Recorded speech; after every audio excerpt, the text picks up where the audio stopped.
Hello all of you, welcome back to my channel. मैं आज आप लोगों के लिए लेकर आ चुकी हूँ एक कलेक्टिव रीडिंग जिसका टॉपिक रहने वाला है वह चाहकर भी आपके पास क्यों नहीं आते।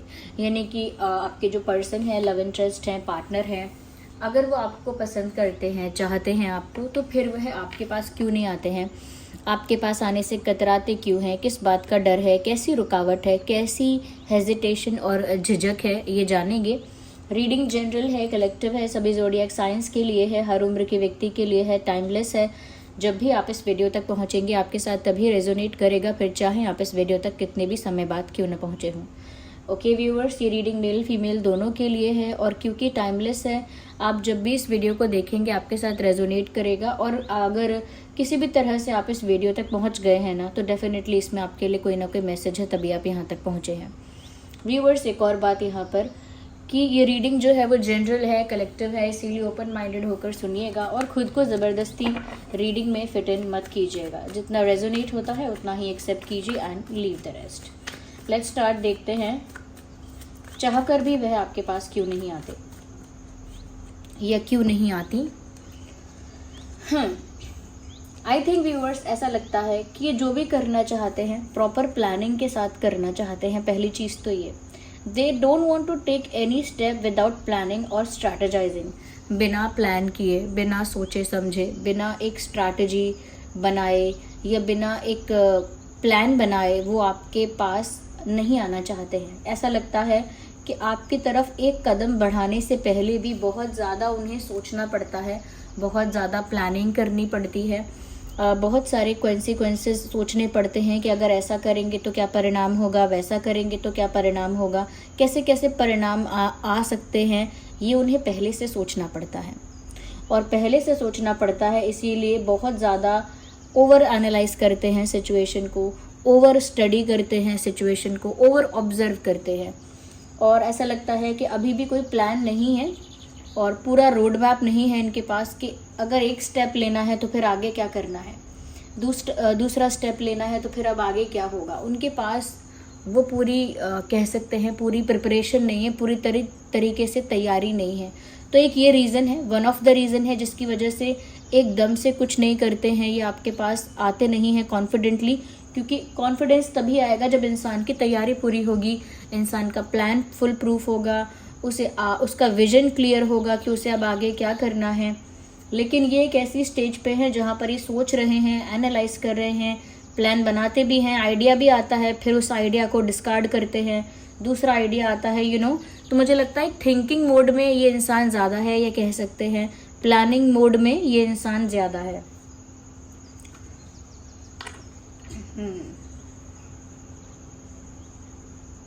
मुझे ऐसा भी लगता है व्यूअर्स के एक ये भी बात है यहाँ पर कि ये जो इंसान है ये मिस्टेक नहीं करना चाहते। कोई होता है ना जो बहुत संभल के चलता है और एक एक कदम बहुत सोच के उठाता है, क्योंकि उसे कोई गलती नहीं करनी या कोई गलती का ब्लेम अपने ऊपर नहीं लेना है। तो ये भी बहुत सोचकर चलने वालों में से हैं, इसीलिए अभी तक आपके पास नहीं आए हैं। आपको चाहते हैं फिर भी। ओके, आपको चाहकर भी ये इसीलिए अभी तक कोई एक्शन नहीं ले पाए हैं। मुझे ऐसा लगता है व्यूअर्स, कहीं ना कहीं आपका प्यार जो है, यानी कि आपके प्रति जो इनका प्यार है, वो इनको बिल्कुल कह सकते हैं कि स्पीचलेस कर देता है। That is one of the reason कि मैं ये नहीं कहूँगी नर्वसनेस, लेकिन एक मदहोशी सी, एक खोए सा रहना। इंसान जब खोआ सा रहता है, यानी कि वो बैठा कहीं होता है इंसान, उसका दिमाग कहीं और होता है, तो खोए से रहते हैं, चुप से रहते हैं और बहुत ज़्यादा चुप रहने की वजह से दिमाग में बहुत सारी बातें चलती हैं। तो ऐसा लगता है जैसे स्पीचलेस है, बिल्कुल कुछ शब्द ही नहीं है, कुछ कहना ही नहीं है, कोई बात कहने के लिए ही नहीं है। बट रियलिटी है, मतलब देखने में तो ऐसा लगता है कि ये चुप हैं और इनके पास कहने के लिए कुछ नहीं है, लेकिन इनके अंदर बहुत सारा प्यार भरा हुआ है। बस ऐसा कह सकते हैं कि अभी तक जहां उनको किस्मत ले गई है, ये अभी तक उन्होंने गो विद द फ्लो वाला रूल फॉलो किया है कि जहां जहां किस्मत ले जाएगी वहां वहां जाएंगे। जहाँ हमें हमारा समय ले जाएगा, जहाँ हमें हमारी परिस्थितियाँ ले जाएंगी, बस उसी दिशा में हम भी चले जाएंगे। वो वाली अप्रोच उन्होंने फॉलो की है और डेस्टिनी उनको आपकी तरफ धीरे धीरे लेकर आई है और वो धीरे धीरे आप तक पहुँच गए हैं। तो वो ऐसा नहीं सोचते कि उन्होंने खुद से कुछ करके आपको पाने के लिए कुछ किया है एक्स्ट्रा, या वो ऐसा नहीं सोचते कि उन्होंने बहुत दिमाग लगाया आपको पाने के लिए। वो ऐसा सोचते हैं कि किस्मत आप दोनों को मिलवाना चाहती थी और किस्मत ने ही आप दोनों को एक दूसरे के करीब लाया है और डेस्टिनी यानी उनका भाग्य ही उन्हें आपकी ओर धीरे धीरे लेकर आता रहा है और आगे भी सब अपने आप होगा नेचुरली। इसीलिए भी इनकी प्लानिंग प्रिपरेशन अभी तक नहीं है, क्योंकि बहुत ज़्यादा ये प्लानिंग करके चीज़ें प्रॉपरली शायद ना कर पाते हों, या बहुत प्लानिंग करने के बाद भी जैसा सोचा होता है वैसा नहीं होता है। ऐसा इनका एक्सपीरियंस रहा है कि जो भी वो सोचते हैं, जो भी प्लान करते हैं, जो भी प्रिपरेशन करते हैं, वो बैकफायर करता है, वो वर्क नहीं करता। लेकिन नेचुरली जब चीज़ें होती हैं तो वो बहुत ब्यूटीफुल होती हैं। जैसे दो लोगों को अगर आप एक सेटअप में बिठा के उनसे कहोगे चलो बात करो, आप लोगों की शादी फिक्स करेंगे, आप लोग बात कर लीजिए एक दूसरे से, एक दूसरे को जान लीजिए और इन्हीं को तुम्हें चाहना है, यही तुम्हारे होंगे, यही तुम्हारी होंगी, मतलब एक सेटअप बना के दो लोगों को मिलवाते हैं अगर, तो वो एक आर्टिफिशियल प्रोसेस है लोगों को मिलवाने का। वो प्लानिंग के साथ, प्रिपरेशन के साथ किया हुआ प्रोसेस है। लेकिन जब दो लोग अपने आप टकराते हैं, अपने आप उनकी बातें होती हैं, दिल मिलते हैं, उनका बॉन्ड बन जाता है अच्छा, वो एक नेचुरल प्रोसेस है। उसमें किसी ने उनको विवश नहीं किया है एक दूसरे से बात करने के लिए। नेचुरली एक दूसरे की तरफ एक खिंचाव, नेचुरली एक दूसरे की तरफ एक लगाव, एक अफेक्शन, अटैचमेंट धीरे धीरे बढ़ जाता है। तो ये नेचुरली होने वाली चीज़ों को ज़्यादा ब्यूटीफुल समझते हैं, ज़्यादा मैजिकल समझते हैं और उसी को रियल लव समझते हैं।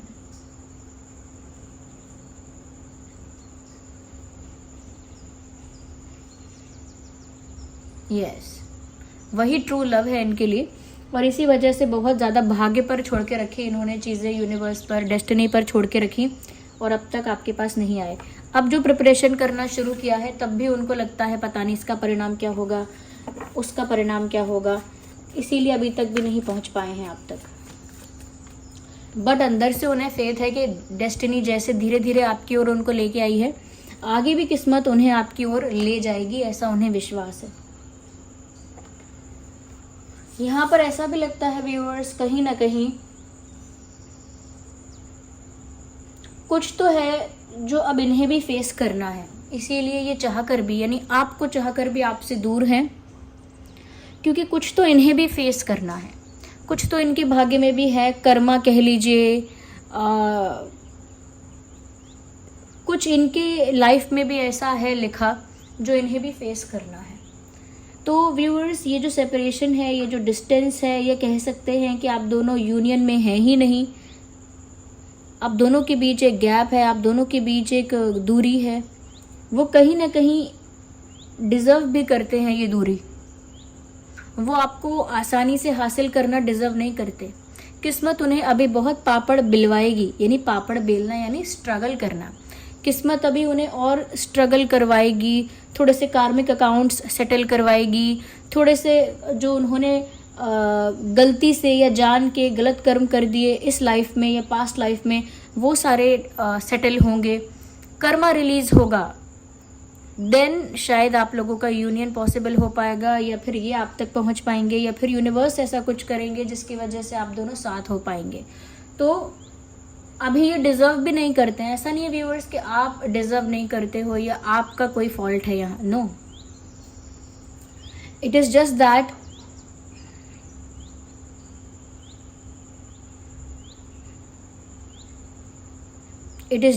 कि वो डिज़र्व नहीं करते हैं इस समय। This is not the right time for this person to have love in life और to achieve love in life. Like ये उनके लिए सही समय नहीं है प्यार को हासिल करने का, क्योंकि इस समय वो डिज़र्व नहीं करते हैं। बट इसका मतलब ये नहीं कि उन्हें मिलेगा नहीं। तो अगर आप सोच रहे हैं कि वो आप तक क्यों नहीं पहुँचे, आप तक क्यों नहीं पहुँचे, तो इसमें आपको अपना लॉस लग रहा है क्या? It is not your loss. They are facing everything in this. मतलब आप ऐसा फील करेंगे व्यूअर्स कि आप सफ़र कर रहे हैं, आप बहुत कुछ फेस कर रहे हैं, तो आपको ऐसा लगेगा। बट रियलिटी ये है कि ये डिज़र्व नहीं करते इस समय आपको पाना। तो आपके लिए इसमें कोई लॉस की बात नहीं है, बट अगर आप ऐसा फील करते हैं कि आपका लॉस है तो फिर आप फील कर सकते हैं। बट आपका लॉस इसमें नहीं है। वो कुछ चीज़ें ऐसी फेस कर रहे हैं लाइफ में जिसकी वजह से वो अभी आप तक पहुंच ही नहीं पा रहे हैं। अगर किस्मत पर भी डिपेंड है तो किस्मत भी लेकर नहीं पहुंच रही है आप तक अभी, और अगर खुद की प्लानिंग भी करते हैं तो वो भी प्लानिंग पूरी हो नहीं पाती। एक सक्सेसफुल प्लान, एक अच्छा प्लान बन ही नहीं पाता। यहाँ टावर कार्ड है। बहुत सारे लोग कहते हैं कभी टावर कार्ड नहीं आता। आपको दूसरे टैरो डेक में टावर कार्ड देखने की आदत है, but look at this, here we have a tower card. इसीलिए आप पहचान नहीं पाते जब टावर कार्ड आता है, आई थिंक, क्योंकि कोई कमेंट में बोल रहा था कभी टावर कार्ड क्यों नहीं आता। I saw the comment. तो यहाँ पर व्यूअर्स ऐसा लग रहा है कि कुछ ऐसा है जो बिखरा है, बना बनाया रिश्ता, बना बनाया विश्वास, कुछ ऐसा है जो टूटा है, बिखरा है, और उसे वापस से बनने में, वापस से मेंटेन होने में टाइम लगेगा।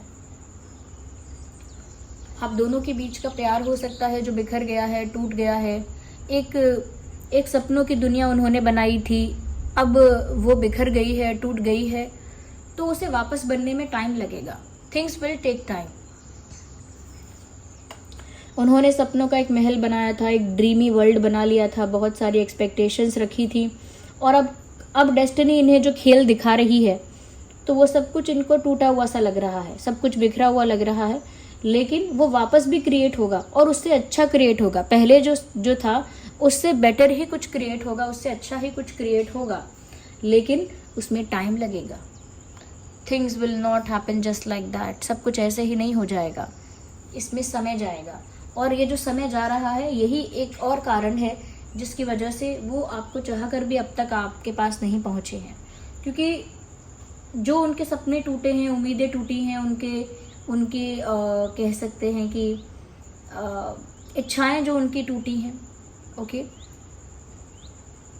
वो अब दोबारा से एक नया विजन तैयार करेंगे, दोबारा से खुद को मोटिवेट करेंगे। इन चीज़ों में टाइम लगेगा।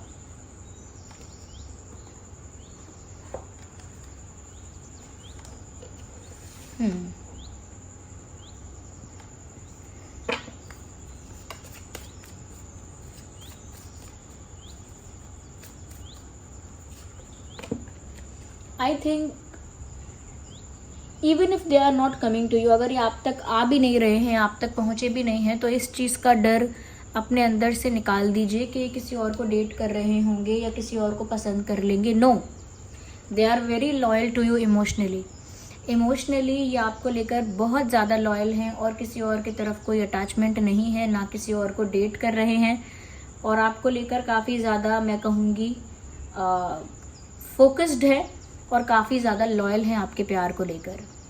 तो अगर आपको कभी ऐसा डर सताता है कि अगर आपसे दूर हैं तो किसी और को डेट करेंगे या करेंगी, तो वो आपकी मिसअंडरस्टैंडिंग है, ऐसा नहीं हो रहा है। They are loyal to you, ये आपके साथ लॉयल हैं। मुझे ऐसा लगता है व्यूअर्स, अगर इनके पास मौका भी है कि किसी और को डेट कर लें या इस सिचुएशन से, इस कनेक्शन से आज़ाद हो जाएं, फ्री हो जाएं, मुक्त हो जाएं, अगर इनके पास ऐसा मौका भी है तो भी ऐसा नहीं करना चाह रहे। यानी अगर ये एक रिश्ता उनके लिए बंधन है, एक रिश्ता है, एक कनेक्शन है, और अगर वो इस रिश्ते से आज़ाद होना चाहें तो इस समय वो आज़ाद हो सकते हैं, लेकिन फिर भी वो आज़ाद नहीं होना चाहते। यानी कि डेस्टिनी उन्हें मौका भी देगी कि चले जाओ सब कुछ छोड़कर, तब भी वो सब कुछ छोड़कर नहीं जाना चाहते। अगर उनकी लाइफ में कोई बेटर ऑप्शन भी आ जाएगा तो भी वो नहीं जाना चाहते। यानी कि एक पक्षी जो पिंजरे में बंद रहा हो, और अगर पिंजरे का दरवाज़ा खोल दिया जाए फिर भी वो पक्षी उड़ना ही ना चाहे, पिंजरे के आसपास ही रहे लेकिन उड़ना ही ना चाहे, जाना ही ना चाहे पिंजरे को छोड़कर। हो सकता है पिंजरे से बाहर निकल के पिंजरे के ऊपर ही बैठ जाए, पिंजरे के बगल में ही बैठ जाए, लेकिन पिंजरे को छोड़कर ना जाना चाहे। बिल्कुल इनकी सिचुएशन है कि अगर ये इस समय आपसे दूर हैं और अगर आपको भूलना चाहें तो भूल कर एक नई लाइफ, एक नई जर्नी स्टार्ट कर सकते हैं, but they are choosing to stay. वो चुन रहे हैं रुकने के लिए। Okay, so viewers, we need one card, not these many. एक कार्ड और पिक करेंगे हम इसी डेक से. Here we have. I think उन्हें बहुत ज़्यादा याद आती है या उनकी आंखों के सामने बार बार आपकी वो हैप्पीनेस आपकी, यानी कि जैसे आप मुस्कुराते हो, जैसे आपका हैप्पी फेस है, स्माइल करता हुआ फेस आपका, मुस्कुराता हुआ चेहरा आपका, हंसता हुआ चेहरा, आपका खिलखिलाता हुआ चेहरा और ग्लो करता हुआ चेहरा आपका, चमकता हुआ चेहरा बार बार उनकी नज़रों के सामने आता है. मतलब आप बहुत प्लेफुल हैं, बहुत जॉयफुल हैं, बहुत फन लविंग हैं. वो आपका कैरेक्टर, वो आपकी पर्सनालिटी बार बार उनकी आंखों के आगे आती है कि आप एंजॉय कर रहे हैं, हंस रहे हैं, गा रहे हैं, यू आर बीइंग प्लेफुल. आप बहुत प्लेफुल हो रहे हैं, मस्ती मजाक कर रहे हैं. साथ ही साथ आपके फेस पर एक स्माइल है, you are laughing, you are smiling, you are glowing also. तो वो आपकी उस वाली साइड को, उस वाली पर्सनालिटी को बहुत मिस कर रहे हैं. वो जल्द ही आपको ऐसे हंसता खेलता हुआ देखना चाहते हैं. तो दूर हैं व्यूवर्स, क्योंकि देखिए कुछ उनके सपनों की दुनिया टूटी है, कुछ वो भाग्य पर बहुत कुछ डिपेंड होके बैठे हैं, और कुछ उन्हें अपनी प्लानिंग पर विश्वास नहीं है, क्योंकि उनका प्लान हमेशा बैकफायर करता है, यानी अनसक्सेसफुल हो जाता है.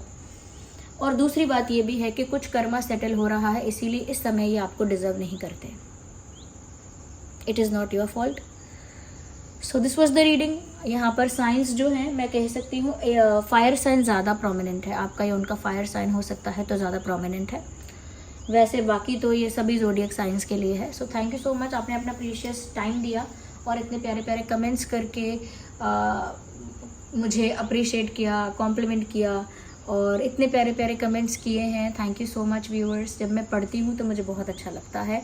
मैं बहुत ग्रेटफुल फील करती हूँ कि आप जैसे फैमिली मेम्बर्स इस चैनल को मिले हैं और आप अपना प्रीशियस टाइम देते हैं, उसके लिए भी बहुत बहुत धन्यवाद. वीडियो को लाइक करते हैं इतना, मतलब मैं इतना बोलती भी नहीं हूँ जितना फोकस के साथ और रेगुलरिटी के साथ आप इसे लाइक करते हैं. चाहे रेजोनेट नहीं भी होता है तब भी बताते हैं कि रेजोनेट नहीं हुआ, लेकिन फिर भी गाइडेंस मिली. Still you like the video. Thank you so much, thank you so much. चलिए मिलते हैं अगली रीडिंग में, तब तक के लिए bye bye family. Love you all, take care.